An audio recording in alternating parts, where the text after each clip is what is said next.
One battle after another, Paul Thomas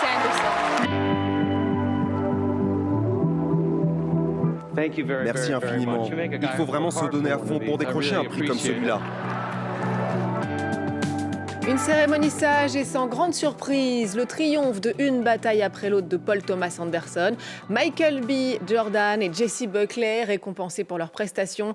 On revient sur la 98e cérémonie des Oscars dans ce nouveau numéro de À l'affiche. Bienvenue à tous, avec moi pour en parler bien sûr notre monsieur cinéma Thomas Borez. Bonjour Thomas. Bonjour Louise. Alors on va commencer avec le film qui a dominé la cérémonie, une bataille après l'autre de Paul Thomas Anderson, avec Thomas 6 statuettes pour ce film. Voilà, c'est une demi-surprise quand même, tant ce film, rappelons-le, adaptation d'un roman de l'écrivain culte Thomas Pynchon, est un sacré morceau de cinéma. Il avait 13 statuettes possibles, il en a donc remporté 6, c'est pas mal, et non des moindres, meilleur film, meilleur réalisateur. Les catégories reines, ouais. Comment ? Les catégories reines. Absolument, meilleur film, meilleur réalisateur, on l'a vu, Paul Thomas Anderson, mais aussi meilleur second rôle pour Sean Penn, qui est absolument dément. Il n'était pas là à la cérémonie. Voilà, il est quelque part en Europe, puisqu'il va à la rencontre de Volodymyr Zelensky. Voilà, c'est pour ça qu'il n'était pas là. Engagé, voilà, mais également meilleur scénario, meilleur montage ou encore meilleur casting. Voilà, rappelons-le, une bataille après l'autre, c'est l'itinéraire chaotique et cabossé d'un activiste d'extrême gauche incarné par Leonardo DiCaprio, qui essaie d'élever seul sa fille dans une Amérique très contemporaine, dominée par des groupes suprémacistes. Alors c'est vrai que pendant toute la campagne des Oscars, le réalisateur Paul Thomas Anderson s'était bien gardé de parler du caractère politique de son film, se cachant derrière le fait qu'il est avant tout un cinéaste. Mais c'est vrai que pendant la cérémonie, il a fait un très beau discours, notamment en pensant à ses enfants et en déplorant du sacré bazar, je le cite, dans lequel ils vont leur laisser ce monde. Voilà, pour se rafraîchir la mémoire, on va regarder le monde de Paul Thomas Anderson, celui d'une bataille après l'autre. Regardez. You have to understand, Willa. Me and Mom used to run around and do some real bad shit. They got hurt. Now they're coming after us. Sorry. I didn't ask for this. That's just how the cards were rolled out for me. It's not cards. You don't roll cards. It's dice. Dad, what is wrong with you? Voilà pour une bataille après l'autre, Oscar du meilleur film. Alors le long métrage qui avait accumulé le plus grand nombre de nominations, c'était Sinners de Ryan Coogler, 16 en tout, un record historique.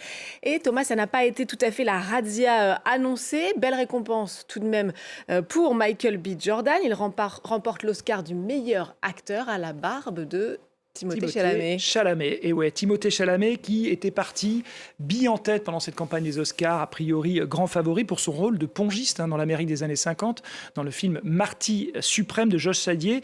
Il a été donc, on l'a dit, omniprésent pendant la campagne. Un peu trop, on l'a vu partout. Ouais. Tout le temps, évidemment trop, au point d'agacer à peu près tout le monde, il faut bien le dire. Et récemment d'ailleurs, agacé particulièrement les représentants du monde de l'opéra et du ballet, puisqu'il disait lors d'une espèce de talk show, voilà, qu'il trouvait ça un peu, c'était des disciplines ennuyeuses. Voilà, il avait été d'ailleurs taclé par le milieu et taclé aussi d'ailleurs par le présentateur d'un soir, voilà, qui s'est bien amusé justement Conan à se moquer de lui. Ouais, voilà. C'était très drôle. Absolument, c'était très très drôle. Voilà.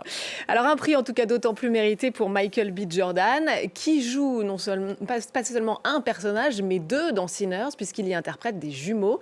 Il est le 6e acteur noir en 98 ans à recevoir cette récompense.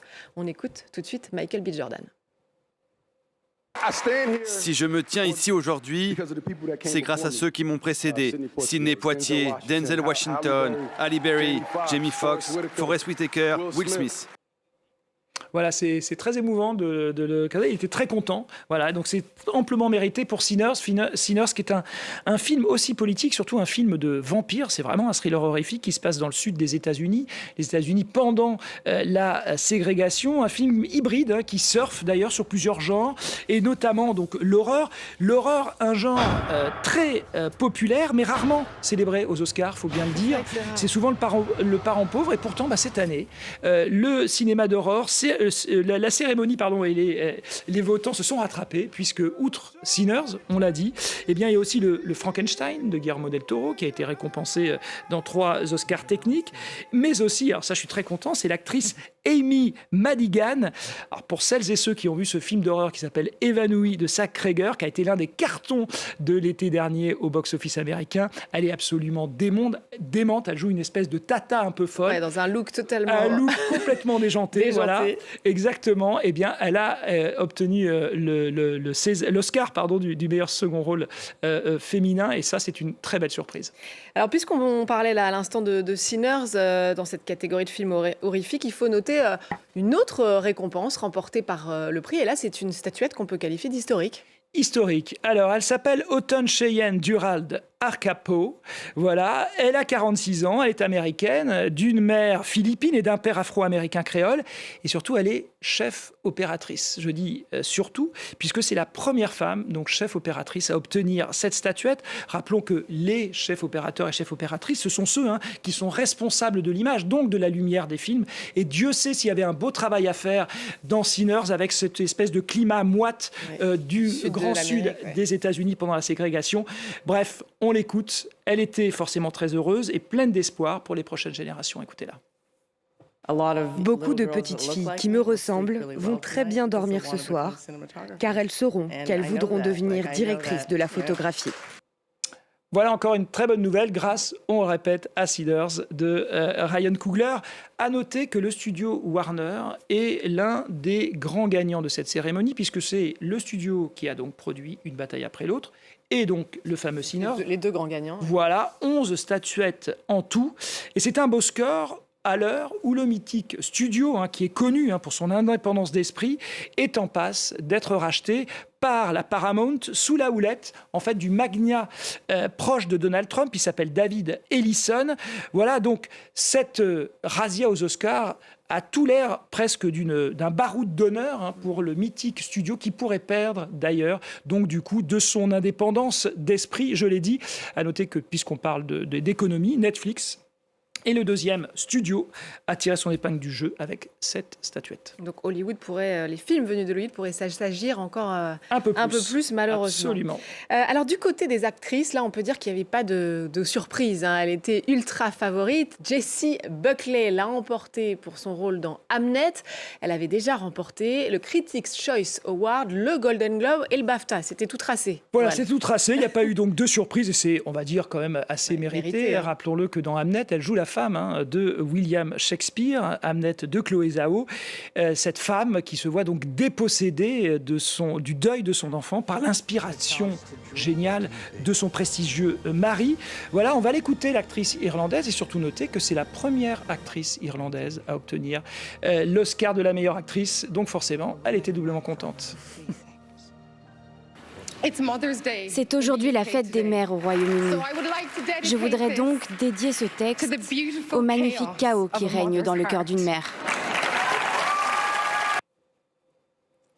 Et puis alors côté film d'animation, c'est le bulldozer K-pop Demon Hunter qui remporte l'Oscar, laissant sur le carreau d'un Arco du français Hugo Bienvenu, et puis Amélie et la métaphysique des tubes qui était aussi nominé, le film de Maëlys Valade et Lio Cho-han.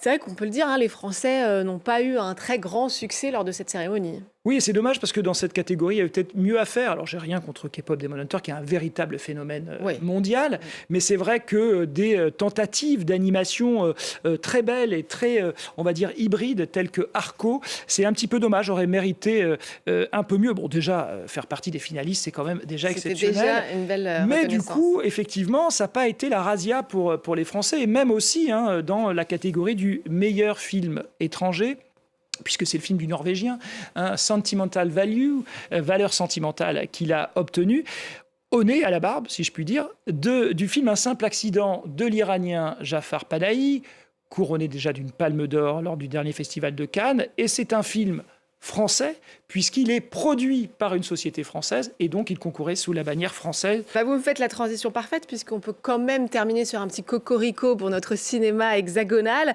dans la catégorie meilleur court-métrage de fiction pour 2 personnes échangeant de la salive. Rien que pour ce titre, ça valait une récompense, non ? Oui, rien que pour ce titre, voilà, et puis surtout pour la belle photographie du film, on la voit là, en noir et blanc. Ce film, c'est une véritable bête à concours. Elle est passée donc dans plusieurs festivals, dont celui de Clermont-Ferrand, qui est un petit peu la grand-messe du court-métrage international. Alors, c'est signé en fait d'un réalisateur. Il s'appelle, c'est d'un réalisateur et d'une réalisatrice, qui viennent du monde de l'art contemporain, Alexandre Singh et Nathalie Moustewta. Mais c'est produit, alors là c'est un peu comme le film de Jafar Panahi, c'est produit par une société française. Voilà pourquoi, regardez, ils sont très heureux là. Ah oui, ils sont contents. Forcément, ils ont 2 statuettes parce qu'ils sont 2, je l'ai dit. Ouais. Alors ce film, produit donc par des Français, se passe en France, dans les grands magasins parisiens, les Galeries Lafayette. On est dans un monde dystopique où les baisers sont interdits et la seule monnaie d'échange, ce sont les baffes qu'on se donne à travers la figure. Voilà pourquoi l'actrice principale du film, l'actrice iranienne, a le visage tuméfié. C'est une grande actrice, Zahra Amir Ebrahimi. Elle a le visage tuméfié et surtout c'est hanté aussi par la voix off prestigieuse de Vicky Krieps. Voilà un film très beau, dans un très beau noir et blanc, qui concourait pour le César du meilleur court-métrage, mais qu'il n'a pas obtenu. Les Oscars, c'est quand même pas mal. Belle consolation, Voilà. On va le dire comme ça. Merci beaucoup Thomas d'avoir décrypté avec nous ce palmarès de la 98e cérémonie des Oscars. Merci évidemment à vous de nous avoir suivis. N'oubliez pas de nous retrouver sur france24.com ainsi que sur tous nos réseaux sociaux. On se quitte donc sur des images de 2 personnes échangeant de la salive, de Nathalie Moustewta et Alexandre Singh. Je vous laisse découvrir et vous dis à très vite.